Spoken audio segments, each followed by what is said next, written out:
Dipty Laurent joins me for a look through the papers. Let's start, Dipty, with reactions to the UK and Boris Johnson, of course, his resignation. And that resignation has sparked a lot of creative front pages from the British press, it must be said today.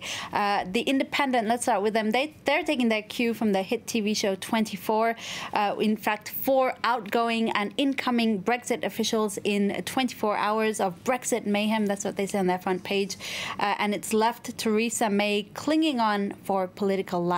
Now, if there's one phrase to sum up the Guardian's point of view, it could be good riddance to Boris Johnson. Few at the Foreign Office will mourn his departure. The paper says he was, quote, distracted and discourteous and should never have been Foreign Secretary in the first place. And even the conservative paper The Times reminds us that while Boris Johnson has his merits, he leaves behind him a rich history of gaffes, comparing former French President François Hollande to a Nazi prison guard and calling Turkish President Erdogan, I'm quoting here, of course, a wanker from Ankara.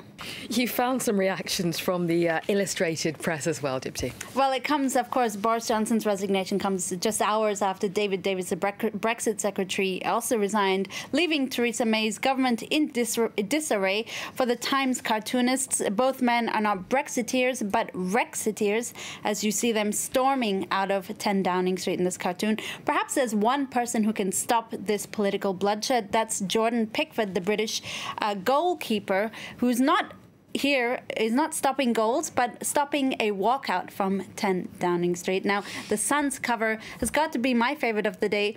This is the tabloid's message to warring politicians.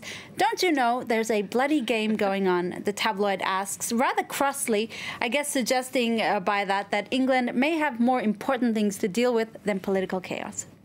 All right, well, before that England-Croatia semi-final, France, of course, plays Belgium tonight. That's right, and we're starting with the front pages here. Le Soir, the Belgian paper says, long live tonight, vivement ce soir.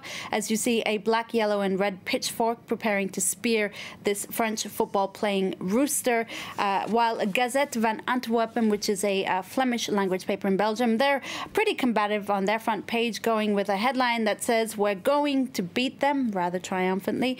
Meanwhile, L'Équipe, the French sports paper, is going with a colloquial Belgian expression, which is une fois in French, symbolizing Belgium's hopes of entering its first ever World Cup final.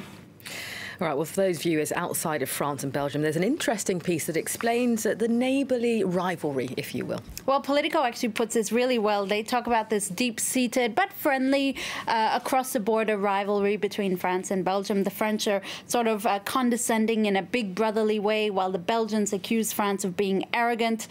Tonight, though, it's time to stop laughing at the Belgians because they've played, quote, handsome, free-flowing football. That's what this writer for Politico says. Now, Frenemies might be the best way to sum up their relationship. That's what this headline from Libération loosely translates to. And in fact, Libé is looking at the similarities between both teams. They're young, they're multicultural. Many of them play in the same UK club, so they know each other quite well. Some of them are friends. Even the Belgian captain there, Eden Hazard, even played for the French club Lille. So they know, both sides know each other quite well. Let's end that with a really nice cartoon from the Swiss cartoonist Patrick Chapat, inspired by the Belgian comic Tintin, of course. It's Tintin in the land of the Soviets.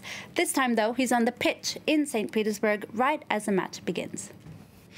All right, and what reactions, if we move away from football, just for a minute, of course, what reactions have there been to Trump's pick for the US Supreme Court? Brett Kavanaugh, that's right. He got the nod, but now comes the spectacle. That's what the editors at USA Today say, who concede that he is a highly accomplished judge and deserves the thoughtful consideration of the Senate. But the paper is predicting that now the circus will begin, the spectacle, if you like, and it's kind of a similar opinion from the Wall Street Journal. The editors there approve of Donald Trump's pick, calling Kavanaugh the intellectual leader on the bench. But the paper predicts, quote, a political brawl around his nomination as it heads to the Senate because, I quote, this is the polarizing America of 2018. All right, let's end on a story that's not about football. It's about a new game in the US starting today where the prize is not what you might imagine. It's a it's a quiz show, basically, a TV quiz show called Paid Off. It seems eerily Orwellian. It debuts today in the US, where the prize is not money, but the chance to get part of your student debt paid off. As this writer from Mashable says, rather sarcastically, isn't this what we all need? Unchecked capitalist greed that's rendered higher education unaffordable, and now a TV show exploiting our desperation. All right, Dipti, thank you very much for the roundup of the papers. To our viewers, don't forget, if you do want to see more, you can always log on to our website at france24.com.